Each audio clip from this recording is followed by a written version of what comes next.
আসসালাম রহমতুল্লাহ, কেমন আছেন? হ্যাঁ, ও কাকুলি জয়েন করে না। না, আপু হয়তো ভুলে গেছি, প্রথম দিন তো। আপুকে একটু নক দেন। আচ্ছা, আমি একটু নক করে আসছি। আচ্ছা।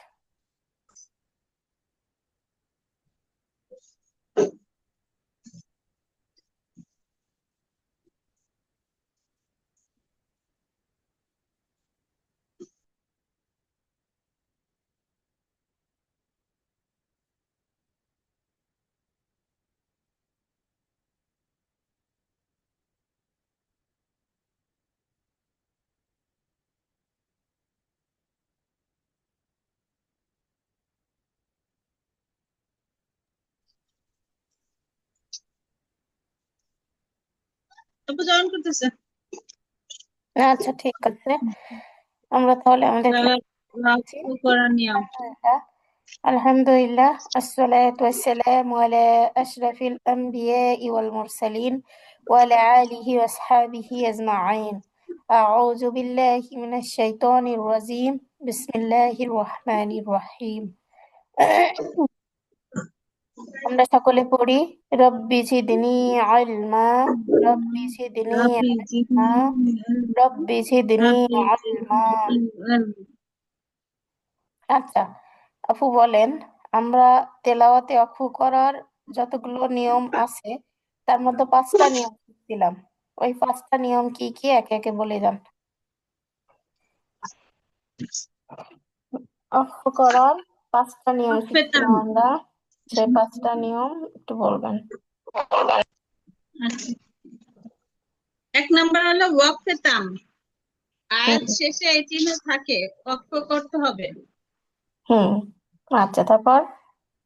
ওয়াকফে লাজিম, অবশ্যই লাজিম আছে মিম, আর কি মিম চিহ্ন থাকে, এই চিহ্ন ওয়াকফ করতে হবে, না হয় অর্থ পরিবর্তন হয়ে যাবে। মিমে অবশ্যই অর্থ, মিম চিহ্নটা থাকলে অবশ্যই আমাদের ওয়াকফ করতে হবে, না হলে এর অর্থ পরিবর্তন হয়ে যাবে। তোয়া, ওয়াকফে মুত্তালাক, মুত্তালাক, এই চিহ্নে ওয়াকফ করা উত্তম।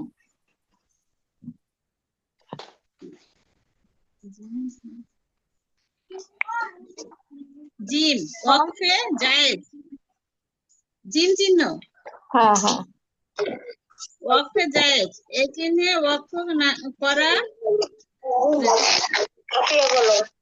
না করা উভয়ই জায়েজ, তবে ওয়াকফে করা উত্তম। আচ্ছা, তারপরে হ্যাঁ, ওয়াকফে মোজা, ওয়াজ, এই চিহ্নে মোজাওয়াজ, ওয়াকফে মোজাওয়াজ। ওয়াজ, এই চিহ্নে করা না করা উভয়ই জায়েজ, তবে ওয়াকফ করা উত্তম।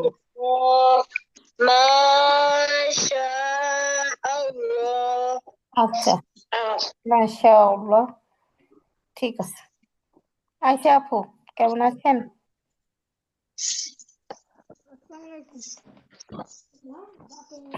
আচ্ছা আপু, শুনছেন?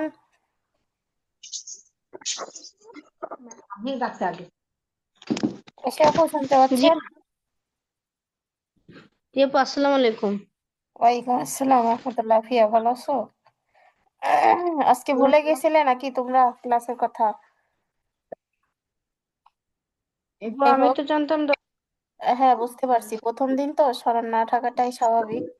কিন্তু নেক্সট দিন থেকে একটু সবাই টাইমের গুরুত্ব দিও, জাস্ট টাইমে আসার চেষ্টা করো। আর যদি এই টাইম অসুবিধা হয় তাহলে অবশ্যই জানাবে আমাকে, হ্যাঁ? আচ্ছা, আফিয়া তুমি বলো, কোরআনুল কারিমে ওয়াকফ করার যে নিয়মগুলো আছে 5টা শিখছিলাম আমরা, ওই 5টা নিয়ম একে একে বলে যাও।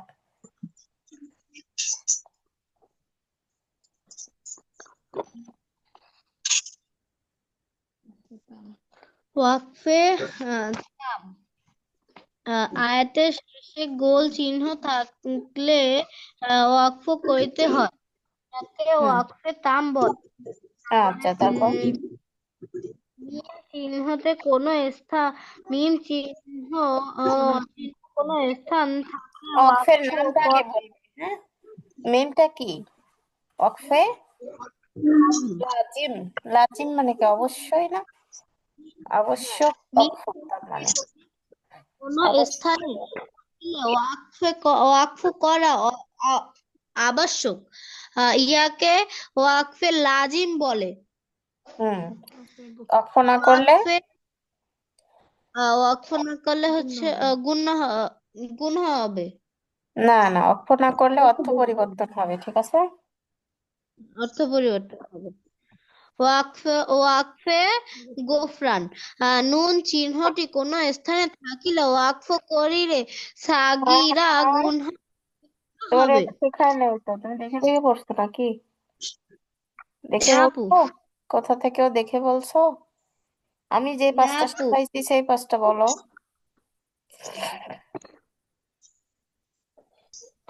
তারপর জিম আছে একটা, হুম, ওয়াকফে জায়েজ। হুম, জিম এই চিহ্ন কোন স্থানে থাকলে ওয়াকফ করা যায় না। ওয়াকফ করা বা না করা উভয় জায়েজ, হুম। কিন্তু ইয়াকে ওয়াকফ জায়েজ বলে। না, অক্ষ করা উত্তম। তারপর উত্তম। ওয়াকফে মুতা মুত মুতলাক। কোন স্থানে থাকিলে ওয়াকফ করা উত্তম, ইয়াকে ওয়াকফে মুতলাক বলে। আচ্ছা, তারপর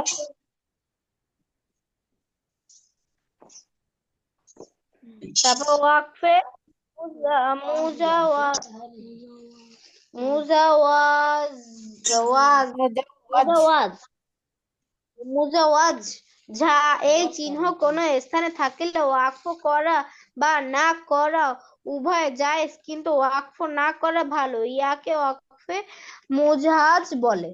না, অক্ষ করা ভালো, মানে অক্ষ করা উত্তম। আচ্ছা, তোমার বললাম পড়া তো আপু। ঠিকঠাক হয় নাই, না তুমি ভুল বলছো? তুমি বলছো অক্ষ না করা ভালো, তাই বলছো। আচ্ছা, ও, যাই হোক, তোমার পড়া কিন্তু ভালো হয় না, এটা আরেকটু প্র্যাকটিস করে নিও। এখন আইসা আপু বলেন। আসসালামু আলাইকুম। ওয়ালাইকুম আসসালাম ওয়া রাহমাতুল্লাহ। বলেন আপু। অক্ষের নাম। আয়াতের শেষে গোল চিহ্ন থাকিলে ওয়াকফ করিতে হয়, ইয়াকে ওয়াকফে তাম বলে। ওয়াকফে লাজিম, অবশ্যই অবশ্যই ওয়াকফ করিতে হবে। মিম চিহ্নটি কোন স্থানে থাকিলে ওয়াকফ করা আবশ্যক। অক্ষ না করলে কি হবে? ওয়াকফ না করিলে অর্থ পরিবর্তন হবে। হুম। তারপরে ওয়াকফে মুতলাক। ত চিহ্নের কোন স্থান থাকিলে ওয়াকফ করা ইয়াকে ওয়াকফে মুতলাক বলে। হুম। তারপরে ওয়াকফে জায়েজ। ঝা এর চিহ্নটি কোন স্থানে থাকলে ওয়াকফ করা বা না করা উভয় জায়েজ, কিন্তু ওয়াকফ করা ভালো। তারপর ওয়াকফ মুজওয়াজ মুজওয়াজ মুজাওয়াজ। মুজাওয়াজ ওয়াকফে মুজাওয়াজ। ঝা এর চিহ্নটি কোন স্থানে থাকিলে ওয়াকফ করা বা না করা উভয় জায়েজ, কিন্তু ওয়াকফ করা ভালো। মাশাআল্লাহ। আচ্ছা, তাহলে আমরা আর পাঁচটা শিখি আজকে, কেমন? এই পাঁচটা আরেকটু আপু, ভালো করে প্র্যাকটিস করবেন, যাদের প্র্যাকটিস হয় নাই। হ্যাঁ, কিছু বললেন আপু আপু? কিন্তু ওয়াকফ করা কি ভালো, ওটা হবে? হ্যাঁ, উত্তম ভালো একই সমার্থক শব্দ। অক্ষ কিন্তু করা ভালো যদি বলেন হবে, উত্তম বললেও হবে, কারণ ভালো উত্তম এগুলো সবই সমার্থক শব্দ আম, বাংলায়। আমি একটা বই দেখছি ওয়াকফ না করা ভালো। কোথায় লিখছে? কোথায় লিখছে অক্ষ না করা ভালো? এটা একটা বই, আপু দেখাচ্ছে না, এখানে আজবিদে। জিম আর ঝা এই দুটাতে আপনি চাইলে অক্ষ করতে পারবেন, আবার চাইলে অক্ষ নাও করতে পারবেন, তবে অক্ষ করাটা উত্তম। এটা আপনার ইচ্ছাধীন, এই দুইটা চিহ্ন, ঠিক আছে। যে এইখানে আচ্ছা, আমার স্ক্রিনশট দিয়ে রাখো, আমি পরে দেখবানি ক্লাসের শেষে। আচ্ছা, তারপর দেখেন সোয়াদ, এটা হচ্ছে অক্ফে মুরাক্খাস। সোয়াদ চিহ্নটাকে কি বলা হয়? অক্ফে মুরাক্খাস। এই চিহ্ন অক্ষ না করা উত্তম। অর্থাৎ সোয়াদ চিহ্নটা যখন আসবে আমরা তখন অক্ষ না করার চেষ্টা করব, ঠিক আছে? যেহেতু এখানে অক্ষ না করা কি হবে? উত্তম হবে। আচ্ছা, তারপর দেখেন অনেক সময় দেখবেন আয়াতের শেষে অথবা আয়াতের মাঝে কফ আর ফা, এই দুইটা হরফ একসঙ্গে আসে ছোট্ট করে, কফ ফা লেখা থাকে একসঙ্গে, হ্যাঁ? এটাকে বলা হয় অক্ফে আমর। এই চিহ্ন অবশ্যই অক্ষ করতে হবে। কফ ফা এখানে আপনার অবশ্যই অক্ষ করতে হবে যখন একসঙ্গে আসবে দুইটা, হ্যাঁ? একসঙ্গে আসলে কি করতে হবে? অক্ষ করতে হবে। এই দুইটা বুঝছেন কিনা? 6, 7 অক্ফে মোরাক্কাস, অক্ফে আমর, এই দুইটা আমরা বুঝছি কিনা একটু বলবো সবাই। আচ্ছা, তারপরে দেখেন ম্যাডাম ঠান্ডা লাগছে অনেক। হ্যাঁ, পরে লেগে যাচ্ছে। তারপরে কাফ। ইয়ে তো নাই, বের হবেন না ম্যাডাম। উপরেরটা একটু উঠেন। আচ্ছা আচ্ছা, হ্যাঁ বলেন, কি সমস্যা আপু? হ্যাঁ, ওইটা ওয়াক্ফে আমর। হ্যাঁ, এই জন্য অবশ্যই অক্ষ করতে হবে। কফ ফা এই দুইটা হরফ দেখবেন পবিত্র কোরআনুল কারিমে অনেক জায়গায় আছে, এটা আয়াতের শেষেও আছে, আয়াতের মাঝেও আছে, এটা ছোট্ট করে লেখা থাকে, হ্যাঁ? তো এরকম থাকলে আমাদের কি করতে হবে? ওখানে অক্ষ করতে হবে, অক্ষ করাটা আবশ্যক। আর অক্ফে মুরাক্কাস এটা হচ্ছে সোয়াদ, এই চিহ্নটা থাকবে, এই চিহ্ন থাকলে আপনার জন্য অক্ষ না করাটা উত্তম হবে, ঠিক আছে? বুঝছেন জান্নাত আপু? হ্যাঁ, বুঝছি। পুরোটা একসঙ্গে স্ক্রিনশট দিবেন? আচ্ছা, ঠিক আছে, স্ক্রিনশট নিয়ে নেন একটা।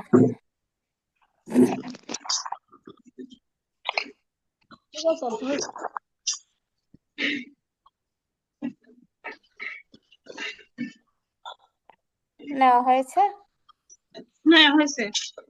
আচ্ছা, ঠিক আছে।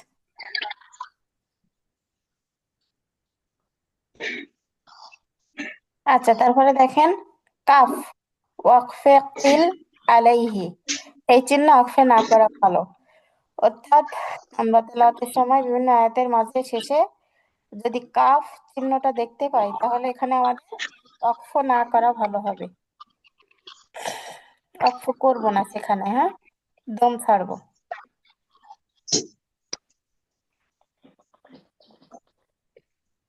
আমি বলতে চাচ্ছি দম ওখানে ছাড়বো না আর কি, আমার একটু বলাটা মিস্টেক হয়েছে। এখানে আমাদের অক্ফ না করাটা উত্তম হবে যদি কাফ চিহ্নটা আসে, অর্থাৎ আমরা মিলিয়ে পড়ে যাব, হ্যাঁ? আচ্ছা, তারপরে দেখেন 9 নম্বরটা হচ্ছে মোস্ট ইম্পর্টেন্ট, এটা আমাদের অবশ্যই মনে রাখতে হবে। লাম আলিফ, এই চিহ্নটাকে আমরা কি হিসেবে চিনি? লাম আলিফ। এটাকে বলা হয় লা অক্ফে আলাইহি, হ্যাঁ? এই অক্ফের নামটা হচ্ছে লা অক্ফে আলাইহি। এই চিহ্নে অক্ফ করা যাবে না, তবে অনেক সময় অক্ফ করা যায়। অনেক সময় কি হয় জানেন, এটাকে লাম আলিফ যেখানে থাকে অনেক সময় ওখানে যদি আপনি অক্ফ করেন তাহলে অনেক সময় অর্থ পরিবর্তন হয়ে যায়। এজন্য চেষ্টা করবেন লাম আলিফ থাকলে কোনোভাবে অক্ফ যেন না হয়ে যায়। এখানে এই কথাটা পুরোপুরি সঠিক নয়, যদিও এরা বইয়ে লিখছে, এই এই কথাটা চিহ্নে আমাদের করার দরকার নাই। এইটুকু অক্ষ বলে করা আমি যাবে লিখে না। দিলাম। লাম আলিফ আসলে কখনোই কি করবেন না বলেন তো? অক্ষ করবো না। না, লেখাটা মনে করেন না এখানে, এটা কেটে দিলাম, এটা সঠিক লিখে নাই এরা।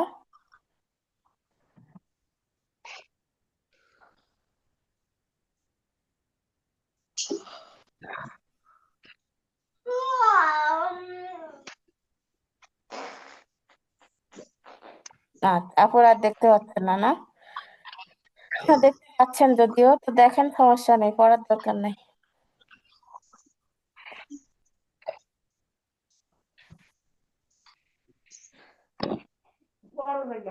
লাম আলিফ যেখানে থাকবে আপুরা, ঠিক আছে, লাম আলিফ থাকলে কখনো সেখানে অক্ষ করবেন না, কারণ অক্ষ করলে সেখানে কি হয়ে যায় বলেন তো, অর্থের পরিবর্তন হয়ে যায় অনেক সময়।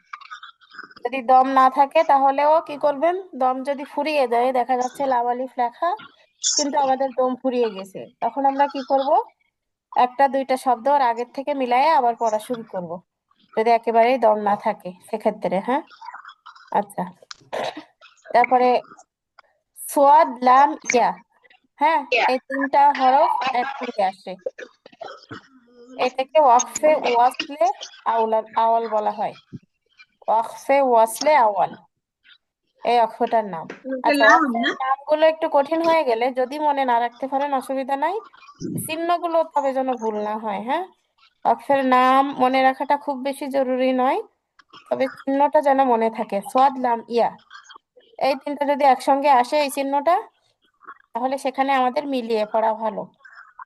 অর্থাৎ চেষ্টা করবেন মিলিয়ে পড়তে, মিলিয়ে পড়াটা আমাদের জন্য ভালো হবে। হ্যাঁ, তাহলে আমরা আরেকবার রিপিট করি যেগুলো শিখলাম। 10 পর্যন্ত আজকে আমাদের পড়া থাক, কারণ বেশি হয়ে গেলে কষ্ট হয়ে যাবে। লাম ইয়া না? হ্যাঁ, দেখেন, সোয়াদ, এটা হচ্ছে অক্ফে মুরাক্কাস। সোয়াদটাকে অক্ফে মুরাক্কাস, এই জন্য অক্ফে না করা আমাদের জন্য উত্তম হবে।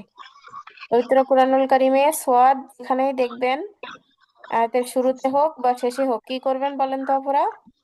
আপনারা এখানে অক্ফ না করবেন, অক্ষ এটাই না আমাদের জন্য করাও উভয়। উত্তম হবে।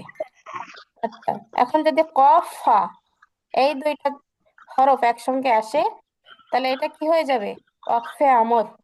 এই অক্ফের নাম কি, অক্ফে আমর, এই চিহ্ন আমল। অবশ্যই অক্ফ করতে হবে। আমর শব্দের, আমর শব্দের অর্থ হচ্ছে আদেশ করা। হ্যাঁ, না, অবশ্যই আদেশ করছে এখানে আমাদের অক্ফ করতে, অবশ্যই অক্ফ করতে হবে।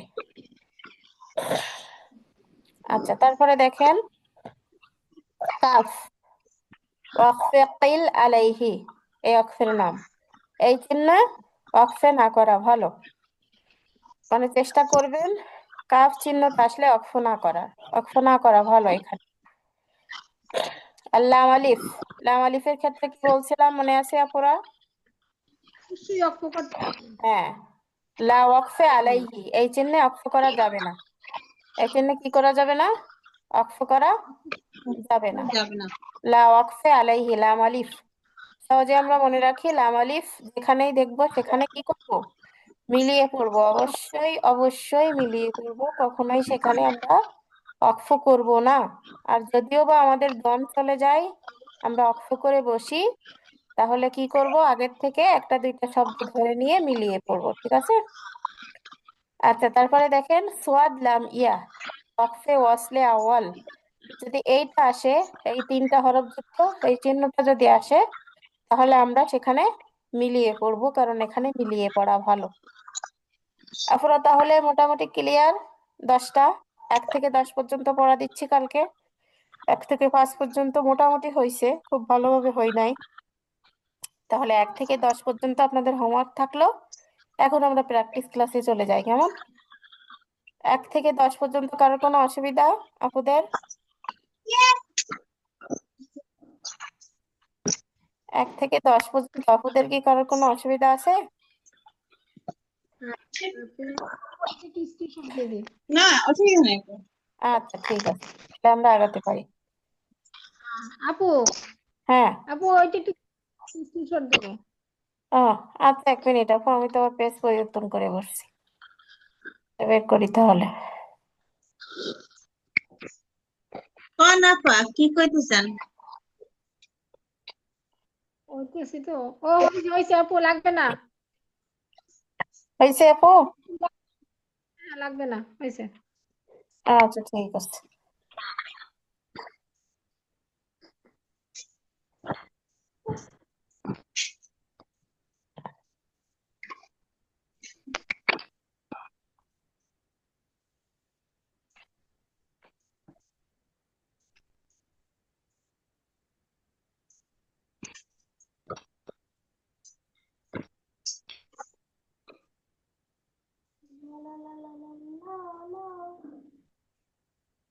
আচ্ছা আপুরা বলেন, জান্নাত আপু বলেন, ইকফা শব্দের অর্থ কি?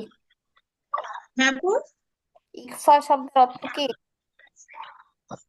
ইকফা। হুম ইকফা শব্দ অর্থ মিলাই পড়া। আয়শা আপু বলেন, ইকফা শব্দের অর্থ কি? ইচ্ছা হুম। ইকফার তো গোপন ইকফার হরফ কি?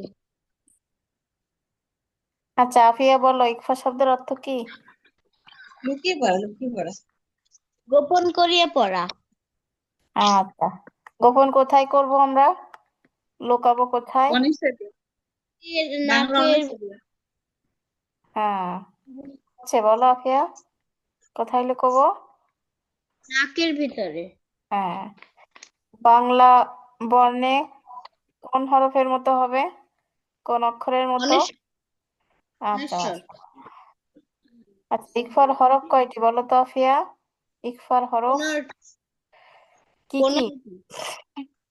কি কি? তা সা ঝাল ঝাল ঝা সিন শিন সাদ দাদ তোয়া জোয়া ফা কফ কাপ। আচ্ছা, থেকে পড়ো আফিয়া, প্রত্যেকে এখান থেকে। আনফুসুকুম আবার ফা হয় নাই। আনফুসুকুম হুম, ফা আনজারতুকুম ঝাড় কেন বললে? এটা কি ঝা? জাল, জাল নরম করে বলতে হয় না? তুকুম ফাআনজার, ফাআনজারতুকুম, নরম করে। খৈরন কাসীরা নারন তালাজ্জা কওলান সাদীদা এটা আবার বলো আফিয়া, এটা আবার। আলান কওলান সাদীদা আলাইনুন জারিয়াত এটা হয় নাই, আবার। আইনুন জারিয়াহ গুন্না ভালো করে করো। আইনুন জারিয়া। গুন্না যার যত বেশি গুন্না সুন্দর হবে, আর মাদ এবং গুন্না, কি বললাম আমি? মাদ এবং গুন্না যার যত বেশি সুন্দর হবে, তার তেলাওয়াত তত বেশি সুন্দর শোনা যাবে। এজন্য গুন্না করার সময় আর মাদে যতটুকু টান হবে ততটুকু টান দিতে কেউ কার্পণতা করবা না, হ্যাঁ? এক আলিফ টান, তাহলে অল্প টানবে। তিন আলিফ একটু বেশি, চার আলিফ আর একটু বেশি। আর গুণনা করার সময় সুন্দর করে, মানে এক আলিফ পরিমাণ সময় ধরে গুণনা করব সুন্দর করে। মাদ এবং, কি বললাম আমি? মাদ এবং গুণনা, এই দুইটা যদি নিয়ম মতো করতে পারো তাহলে তার তেলাওয়াত সব থেকে সুন্দর হবে। তোমরা কি চাও যে আমাদের তেলাওয়াতটা সুন্দর হোক? যদি চাও তাহলে এই দুইটা জিনিস ফলো করতে হবে, হ্যাঁ? তারপর বলো।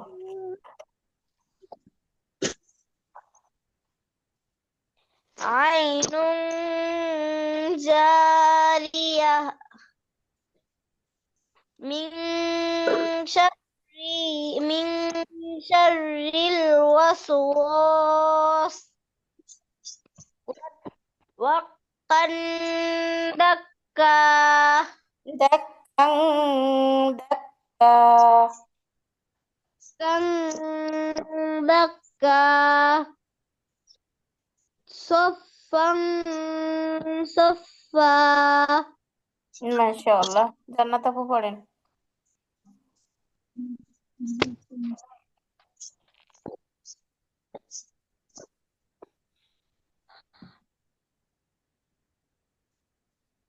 জান্নাত আপু পড়েন। জি জি আপু। আনফুসাকুম, আনফুসাকুম, হয় না আপু, আবার। আনফুসাকুম, ফুসা না তো, ফুসু ফুসু ফুসিনে পেশ আছে না?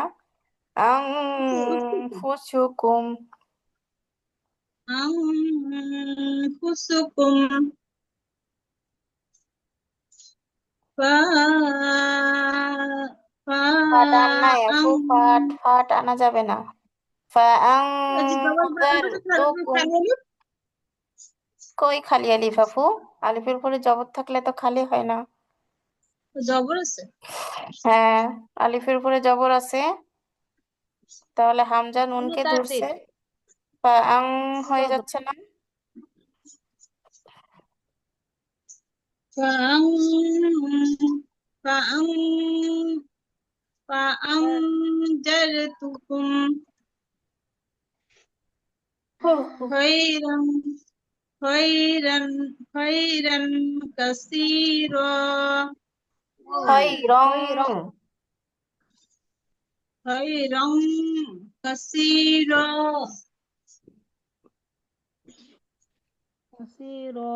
نا- نارا تأجى না ফু তালজ্জ, নারং তালজ্জ। نارا تلظى قولا قولا قاف قاف سد- قاف قاف قو- قو- قو- قولا سديدا عين جارية জারিয়া, আই عين আই عين আইনুং عين জারিয়া। جارية عين جارية من شر الوسواس না من আপু, من من شر الوسواس না আপু, অক্ষ চিহ্ন আছে না? মিং وس শাররিল ওয়াসওয়াস। من شر الوسواس جاك جاك جاك جاكن দাল দাল আপু, ওটা দাল। দাল دكن دكة দাক্কাং দাক্কাং দাক্কা।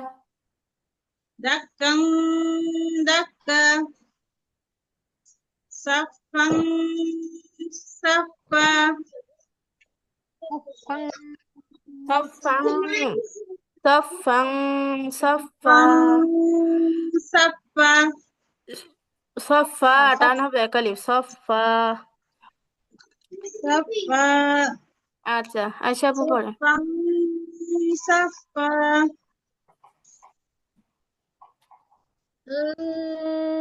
أنفسكم فأنذرتكم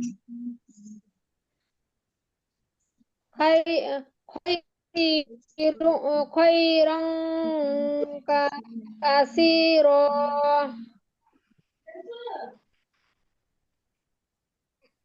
نارا نارا تلظى তালজ তালজ নারং তালজ। تلظى قولا سديدا عين عين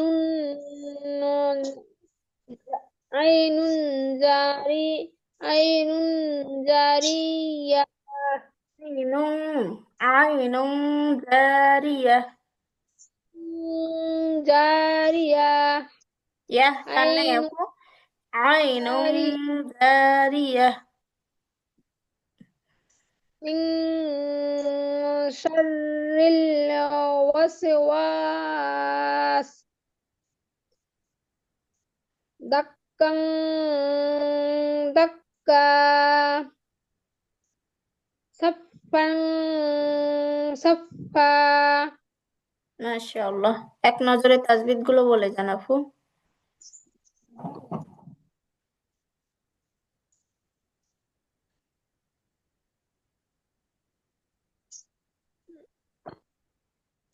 إكبر حروف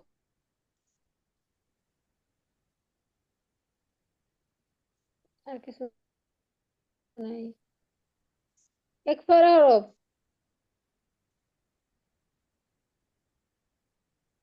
ওকে ওকে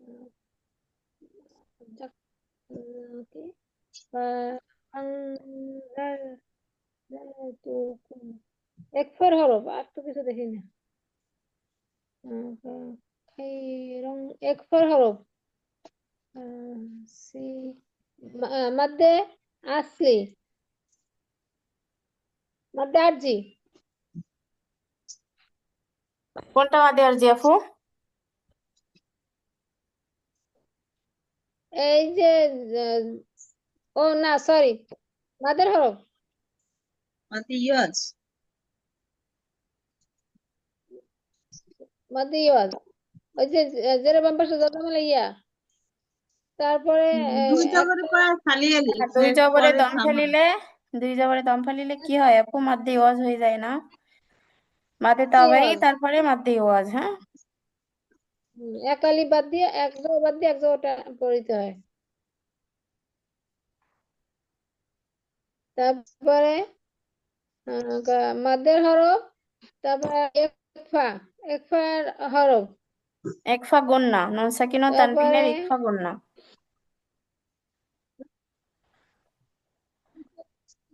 তানবিনে একফা গুন্না, মাদের হরফ নুন সাকিন তানবিনে একফা গুন্না, মাদের মাদ্দে এওয়াজ। কোনটা আপু মাদ্দে ওয়াজ? তারপরে আহ মাদের হরফ, এই যে জেরে বাম পাশে ইয়া, তারপর দুই জবর এক জবর দম ফেলিলে এক জবর এখানে একটা পড়িতে হয়। মিস্টেক হয়েছে না এটা আপু? কি বলে? খাড়া জবর মাদ্দে তাবাই। ওই ও এইটা একফা, হুম, একফা গুন্না না নুন সাকিন তানবিন একফা গুন্না না? হ্যাঁ ইকফা গুন্না তো আছে আপু, তার আগে আবার একটা মাদ্দে তাবাই আছে না? কাও লা বুঝছি একফা বুঝছি গুন্না। আপু। এই হ্যাঁ, খাড়া ওটাতে জবর ইকফা কই আপু? গুন্না আপু, এখানে আমি ওটা খাড়া বলছি জবর না। এই যে তালজ্জ, এখানে একটা মাদ্দে তাবাই কি? ছিল তাই বললাম। ঠিক আছে। একফা গুন্না মাদ্দে তাবাইর পরে দুই জবর এক।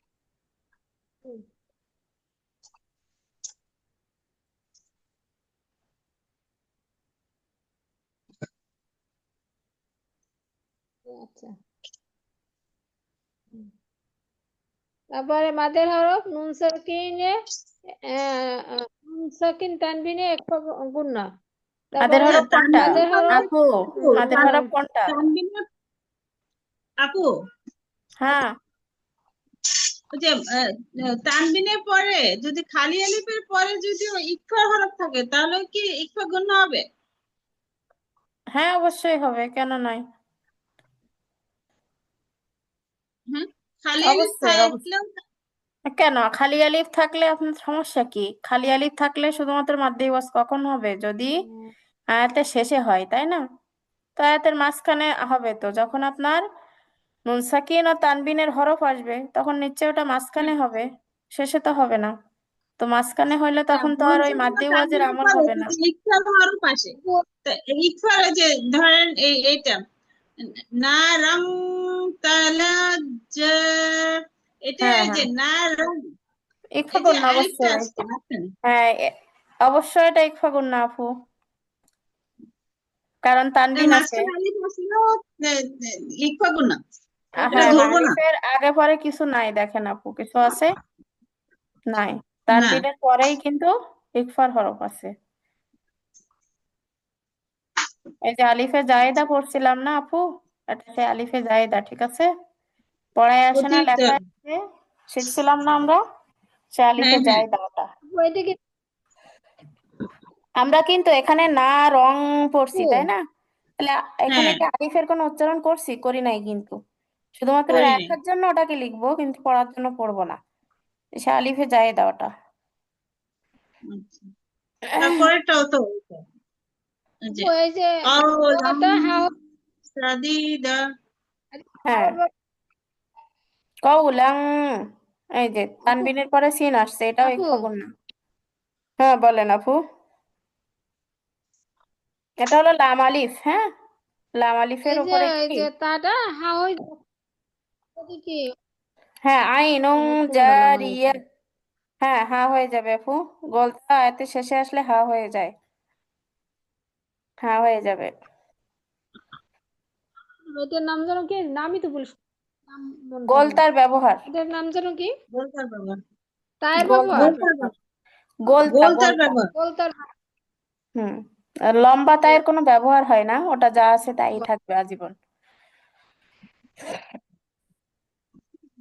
বলতার ব্যবহার। তারপরে নুন নুন সাকিন তানবিনে একটা গুণা। তারপরে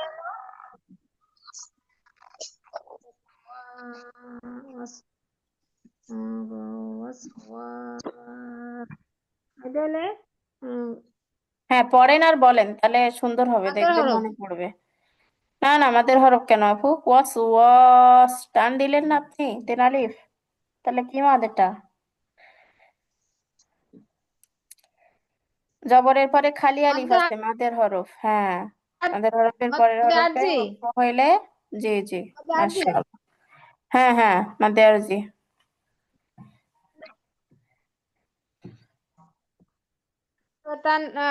সেকেন্ড তানবিনের একটা গুণা। হুম।